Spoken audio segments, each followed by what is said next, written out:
Bonjour à toutes et à tous, bienvenue sur la chaîne YouTube de Foot d'Avant. Aujourd'hui, on reçoit Nicolas Florentin, ancien joueur de Nancy, Caen, Troyes et Angers. Alors, comment tu vas, Nicolas? Ça va, je te remercie pour l'invitation, Clément, c'est gentil. Avec grand plaisir. Alors, tout d'abord, avant de revenir sur ta période au Stade Malherbe de Caen, et notamment ce but au Parc des Princes qui avait fait beaucoup parler à l'époque, peux-tu nous dire ce que tu deviens aujourd'hui? Alors, je suis actuellement éducateur à la S Nancy-Lorraine au sein du centre de formation depuis que j'ai arrêté, donc depuis une petite dizaine d'années avec à ma charge différentes équipes en fonction des années. Dès lors que j'ai pu arrêter ma carrière à l'époque en 2000, je cherche en même temps 2012. Voilà, je suis revenu dans le coin et puis j'ai eu à charge les petits, les U12, génération 2001 à l'époque, que j'ai vu évoluer. Et puis après, voilà, responsable de la préformation, U15, U17, U19, jusqu'à un moment donné aussi adjoint chez les pros en Ligue 2 là, pendant 6 mois. Et puis maintenant, retour à la formation. Donc, avec cette saison, et les U19, tout va bien, ça va. Ok, ok. Alors, on va revenir sur tes années au Stade Malherbe de Caen. Donc, tu y as joué entre 2005 et 2010. Qu'est-ce que représente ce club pour toi? Bien évidemment, qui représente beaucoup, ça c'est certain. J'y ai encore des attaches. J'ai un de mes enfants, mon fils Tom, qui a 16 ans maintenant, qui est né à Caen. Donc forcément, ça représente beaucoup de choses. Ça reste le club avec lequel j'ai disputé le plus de matchs aussi, où j'ai joué presque le plus longtemps en termes d'années, excepté mon club ici à la S Nancy-Lorraine. Donc bien évidemment, il représente quelque chose d'important pour moi, pour nous, je dirais, pour la famille. La famille au sens élargi aussi, puisque c'est une région qu'on a pu faire visiter à tous nos proches, région agréable, où on s'est aussi posé la question à la fin de ma carrière où est-ce qu'on souhaitait habiter. Effectivement, on avait optionné deux endroits, donc c'était le retour en Normandie et puis le retour à nos racines, en Lorraine, à Nancy notamment. On a privilégié la deuxième option, mais c'est vrai que peut-être ça aurait pu se faire aussi sur la première, mais revenir aux sources pour nous était important. Mais quand on représente quelque chose d'important à mes yeux, c'est vrai.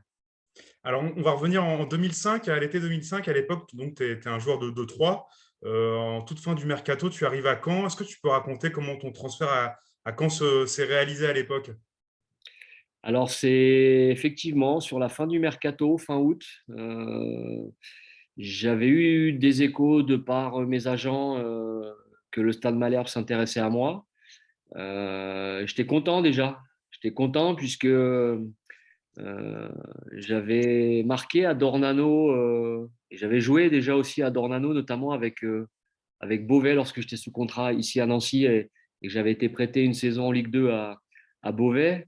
Et cette enceinte m'inspirait beaucoup. Voilà. Et donc, lorsque j'ai appris l'intérêt du Stade Malherbe en ce qui me concerne, ben, j'y ai forcément été attentif. On était à l'époque en Ligue 1 à 3 avec le coach Jean-Marc Furlan. On venait de remonter en Ligue 1.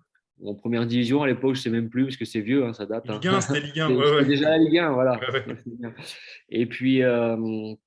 Et puis, voilà, moi, j'étais pas non plus un titulaire indiscutable lors de ce début de saison en Ligue 1 avec les Stacks. Le coach venait de me remettre dans l'équipe. J'avais pas été dans l'équipe, je crois, les 2 ou 3 premiers matchs. Et puis, j'avais réintégré le groupe. J'étais rentré au Mans le match d'avant. Et puis, c'est Fred Deschamps, à l'époque, recruteur de Malherbe, qui m'appelle Mhm. et qui me dit, bon, de toute façon, là, on arrive assez près de la fin du mercato. Donc, il y a peu de chances que ça se fasse avant la fin du mercato. Ça se fera probablement en tant que joker début septembre. Et puis, le lendemain de ce coup de téléphone-là, je suis au club, on a entraînement. Les gens du club à 3 viennent me voir pour dire il y a ton agent qui essaye de te joindre. Donc, en même temps, je ne m'entraîne pas avec un portable sur le terrain. Donc je consulte mes messages. Et puis là, tout va plus vite. Il est 11h30, midi. Je ne sais pas exactement. On discute, ça va assez vite. J'appelle ma femme tout de suite. pour savoir aussi ce qu'elle en pense, parce que c'est important pour moi de faire un choix sportif, bien évidemment, mais familial aussi. J'ai toujours raisonné comme ça dans différents clubs où j'ai pu aller. Et puis, donc, la décision m'appartenait, hein, bien évidemment, hein. Voilà, Mm. donc, ma femme me l'a dit. Et voilà, en 2 heures de temps, je suis rentré à la maison. J'ai pris 3 valises. On a, avec mon épouse, chargé le tout. Et puis, je suis parti à Caen. Voilà, ça s'est fait comme ça, dernier jour du mercato, 31 août. Et j'ai signé, ouais, 31 août 2005, effectivement. Avant de revenir sur cette saison 2007-2008, tes premières années à Caen, il y a notamment ce but face à Créteil, je me souviens, la dernière journée de la saison 2005-2006, où Caen ne monte pas, où tu fais un lob sur le gardien cristolien. Il y a ton adaptation à Malherbe, ce jeu flamboyant. Qu'est-ce que tu retiens de ces 2 premières années à Caen? Il y a la montée aussi en 2006, le groupe, tu m'en avais parlé l'autre jour au téléphone, ce groupe exceptionnel. Qu'est-ce que tu retiens de ces premières années à Caen? Alors, une adaptation au tout début assez difficile quand même. J'arrive pas forcément à trouver mes marques. Je me sens pas complètement moi-même. Alors après, avec le recul, je sais que ça s'explique aussi. J'ai parlé des attaches familiales qui étaient importantes pour moi et bah voilà, c'était aussi le moment où moi j'étais venu tout seul. Il fallait gérer le déménagement de l'autre côté, chose qui a été gérée par mon épouse avec ma fille qui était petite. Pas forcément la famille sur place pour nous donner un coup de main, même si ça a été fait quand même, bien sûr. Donc il a fallu un petit peu de temps pour s'adapter. J'avais aussi de la famille à Caen qui m'a aidé sur mon adaptation. Famille éloignée, des cousins éloignés, mais que je connaissais depuis tout petit. Et puis, j'ai d'ailleurs trouvé une maison dans le même village qu'eux, donc ça m'a bien aidé au nord de Caen, à Mathieu. Et puis après, voilà, on apprend à se connaître, on se découvre. Je suis à l'hôtel à ce moment-là avec Greg Leca. Mm. Voilà, donc un Ancéen et un Messin qui se retrouvent à l'hôtel à Bretteville ensemble et on sympathise beaucoup et on est encore d'ailleurs très très proches en ce moment. Je suis à Nancy, il est à Metz, mais on manque pas de se voir, bien sûr. Et puis voilà, avec le groupe, on vit bien. On n'est pas loin de monter, effectivement. Sur la première année, je ne me trompe pas, c'est ça, C'est ouais. ça, la Sur première année, la ouais. première année, ça se joue sur un ou deux Deux buts, je buts, deux crois. buts avec Lorient, Ouais, ouais. c'est ça. Et puis, alors qu'on avait, au milieu de saison, on était loin, on avait 10 ou 11 points de retard. Et puis, il me semble qu'il y a à un moment donné une série de 6 ou 7 victoires sur cette C'est ça, saison-là. ouais. Et donc, il y a beaucoup de déceptions, en effet, puisque tu joues toute ta saison sur le dernier match, qui se passe bien. On gagne 3-1 contre Créteil. Et c'est un match, mes souvenirs sont encore bien présents, où on peut en mettre 7 ou 8, effectivement. Donc, ça se joue pour un ou deux buts, mais on peut en mettre 7 ou 8. On touche les montants. Le gardien en face fait des arrêts miraculeux. Et puis la saison d'après, voilà, elle est quasi parfaite, quoi, parce que du début à la fin, tout se passe pour le mieux. Il y a un vrai groupe, il y a un vrai état d'esprit. Après, si j'ai envie de dire, peu importe qui aurait été l'entraîneur à ce moment-là, ça aurait glissé tout seul. Là où Franck a été très bon, c'est dans la constitution de son effectif, Mm. de par l'état d'esprit de chacun d'entre nous. On était effectivement dans un club professionnel avec des ambitions pour la Ligue 1 et on avait entre nous un état d'esprit aussi de club amateur. Euh, les bons côtés des clubs amateurs, bien évidemment, qu'on peut ajouter dans une structure pro en faisant la part des choses, hein, ça c'est certain. Mais je pense à des soirées les uns chez les autres, une soirée à la maison notamment sur le dernier match de prépa où on se retrouve tous et il y avait tout le monde, voilà, les femmes, les enfants pour certains, avec une soirée qui dure et Mm. où certains s'en souviennent encore. Donc ça crée des liens et puis voilà quoi. Donc la saison elle s'est déroulée euh, très bien pour le club, pour tout le monde. Euh, quand ces liens sont présents, ben, c'est d'autant plus facile sur le terrain. C'est indéniable. Mais il y avait la qualité des joueurs aussi, hein, au-delà, bien entendu, du fait de bien s'entendre. La qualité des joueurs a fait que la saison s'est super bien passée. Et là, du coup, donc, vous montez, donc arrive la saison 2007-2008. Comment se passent tes premiers matchs à toi? Il y a Caen qui recrute Juan Eduardo Luchans en tant que milieu gauche. Toi, comment tu vis le début de saison? Comment ça se passe pour toi? Bah, je passe un peu en second plan quand effectivement il y a ce recrutement-là. Je saisis pas forcément pourquoi, puisque c'est vrai que la saison d'avant se passe d'un point de vue collectif, bien évidemment, mais individuel aussi, une saison intéressante en ce qui me concernait. Je crois que j'avais été suspendu un match et j'avais joué tous les autres matchs, donc ça m'a pas forcément été expliqué. Mais bon, c'est comme ça, c'est le métier, c'est le job, hein. On rentre dans la concurrence et puis on s'accroche. Et puis finalement j'ai fait bon nombre de matchs lors de cette bonne saison de maintien. Je crois pas avoir joué au tout début, avoir été remplaçant, il me semble, et puis réintégrer l'équipe par la suite. Donc euh, la saison s'est bien déroulée aussi collectivement avec un bon maintien assez tôt. C'était pas évident pour en tant que promu. Je crois qu'on doit être sauvé à 3 4 journées de la fin, je crois, il me semble. Euh, bon, c'est toujours bien pour Malherbe de ne pas avoir à jouer le dernier match toute sa saison. Et donc arrive ce PSG Caen en décembre 2007. Paris en grande difficulté, joue le maintien. C'est quoi l'atmosphère avant le début de ce match-là, quoi? Bah, nous, on est confiants sur cette période-là parce que, bah, et oui, je crois qu'après cette série de matchs-là, à Noël, on se retrouve quatrième.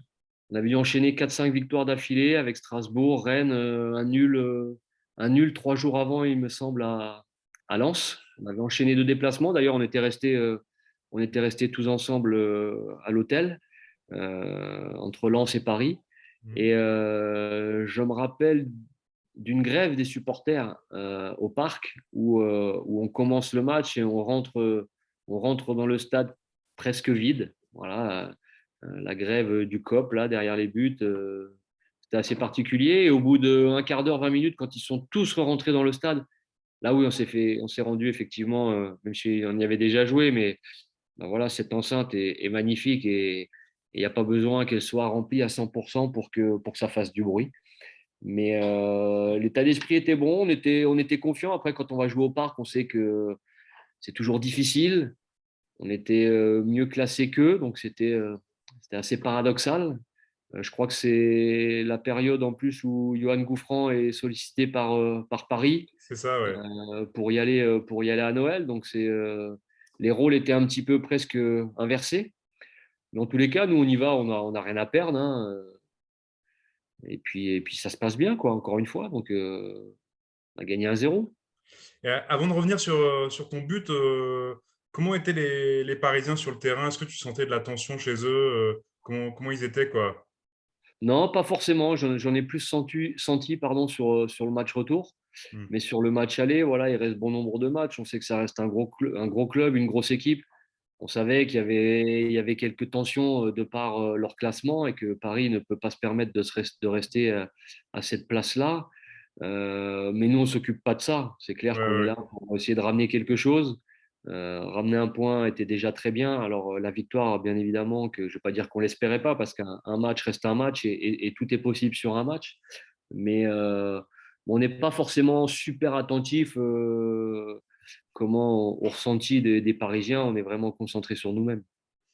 Alors arrive ce but, du coup, on est à environ un quart d'heure de la fin.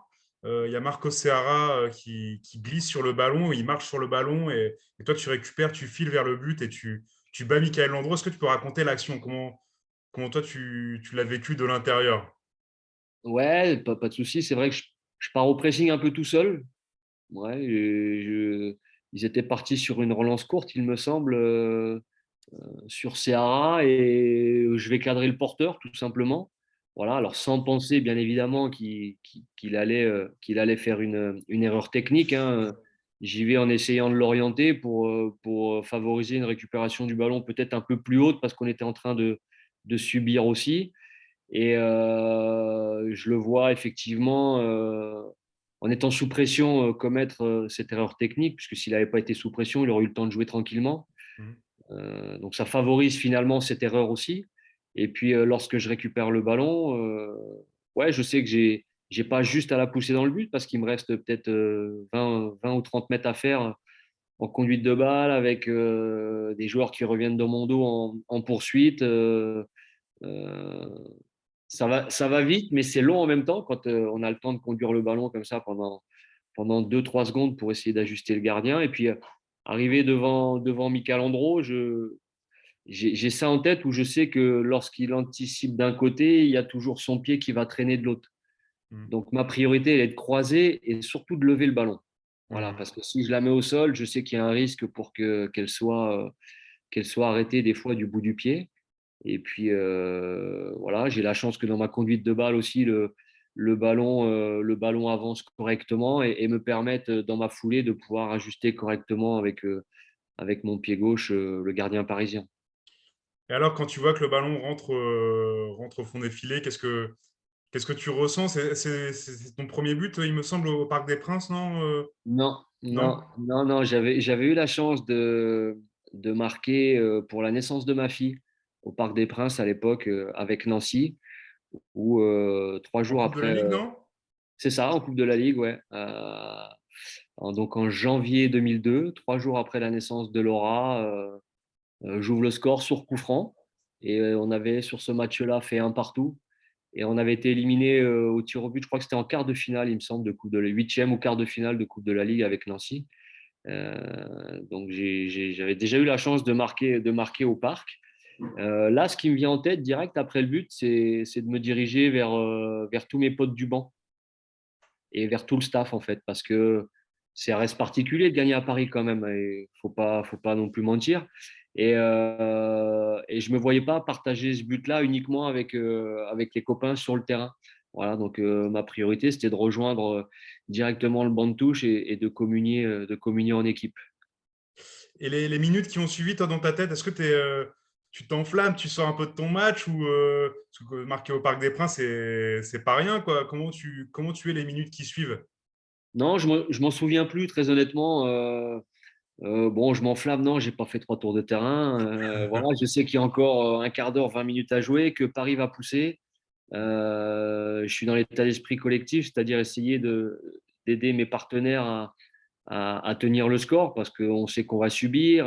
Il y a eu une alerte sur peut-être un penalty, il y a eu un coup franc, il y a eu un ou deux corners, donc on a subi. Il y a eu un arrêt de Vincent Planté derrière ça. Donc, non, on œuvre défensivement pour le collectif. Et puis s'il y a une ou deux cartouches en contre-attaque et en attaque rapide notamment, bon, on va essayer d'en profiter. Donc, on est tous focus sur ça y est, on a 3 points. Maintenant, il faut les garder. Voilà, Hmm. donc on est dans le collectif et puis on met la main à la pâte. Est-ce que c'est le meilleur moment de ta carrière, ce but-là? Il en fait partie. Après, je pense pas que ce soit effectivement le meilleur moment. Après, avec le recul, je sais qu'il représente beaucoup pour Malherbe. Pour moi aussi, bien évidemment, mais pour Malherbe parce que je crois que c'est la dernière victoire au parc, il me semble. C'est ça, c'est la Euh, dernière victoire, ouais. voilà, donc comme je te disais juste avant, il y a eu un but 3 jours après la naissance de ma fille qui a été symbolique aussi, avec mon club formateur en plus. Donc, c'est important de le souligner et puis il est super important pour moi. Il y a eu un match à Lorient aussi de 3 jours après la naissance de Tom, donc qui lui est normand, comme il me dit, hein. Moi, je suis canet, papa. Donc, voilà. Donc, le match-là faisait partie, même si il s'est pas bien passé personnellement, parce que j'étais beaucoup dans cette joie de nouveau être papa. Mais en tous les cas, c'est un super moment aussi dans ma carrière, ce match à Lorient. J'ai aussi des moments agréables avec les stacks, sur des montées, sur des matchs d'Intertoto contre Villarreal, par exemple, donc qui correspondent maintenant au tour préliminaire de l'Europa League. Euh, de jouer contre Pepe Reina et cette belle équipe de Villarreal qu'on avait réussi à éliminer à l'époque.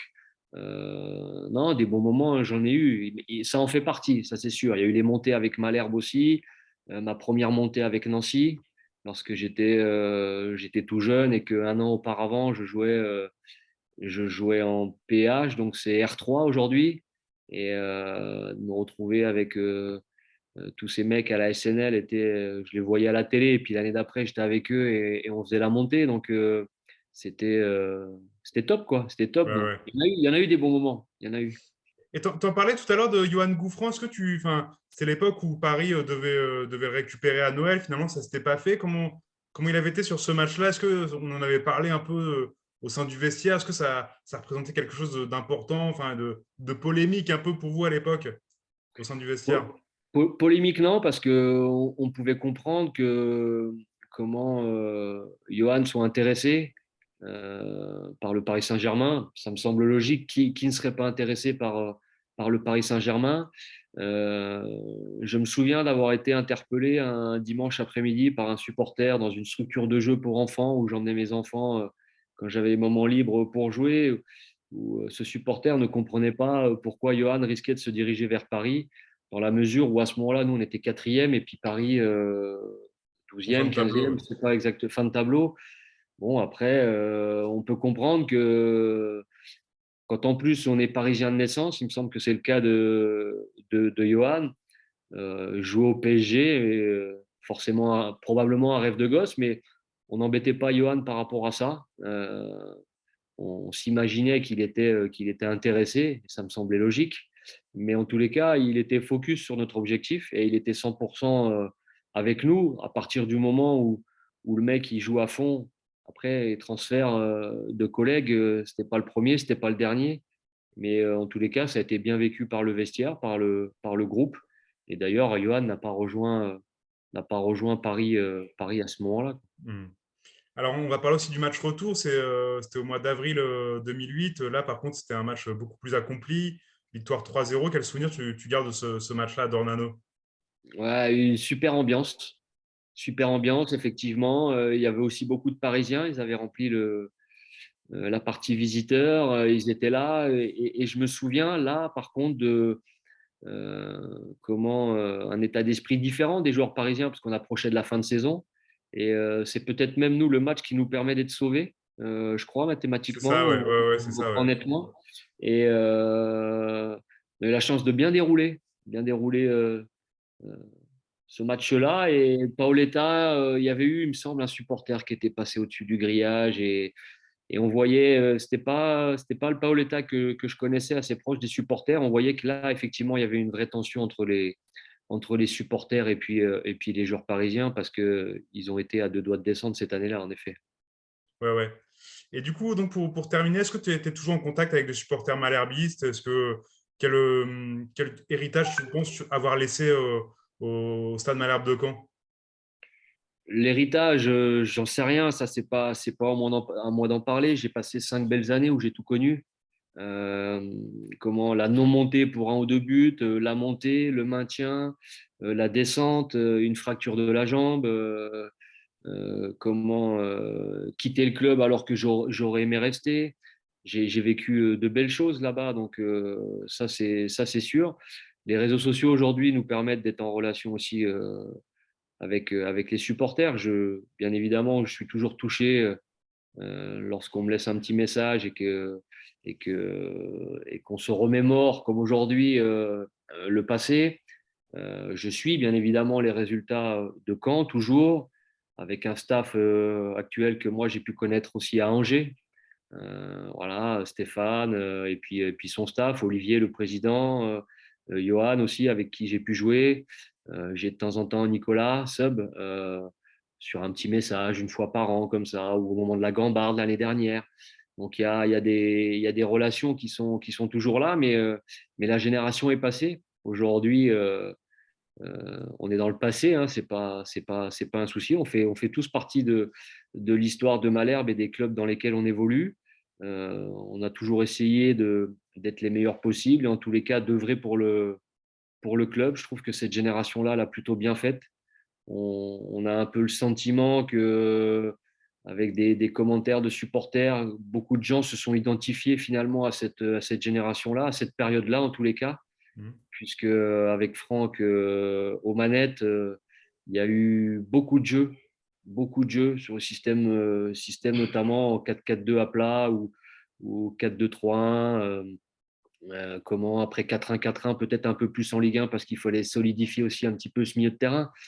Mais il y a eu des belles copies de rendu, je trouve, à Dornano. Il y a eu du spectacle, c'était des moments agréables. Et d'ailleurs, le stade était régulièrement rempli, que ce soit en Ligue 1, bien évidemment. En Ligue 2, on jouait les premiers rôles quasi tout le temps, quoi, en tous les cas sur la période où j'étais présent. Euh, voilà, donc on a essayé, j'ai essayé personnellement, effectivement, de faire partie de l'histoire de ce club. Et puis, c'est c'est le job d'un footballeur professionnel. Ok, bah merci beaucoup Nicolas pour ta disponibilité. Et puis à bientôt et plein de bonnes choses avec la SNL. Merci beaucoup Nicolas. Avec plaisir, merci.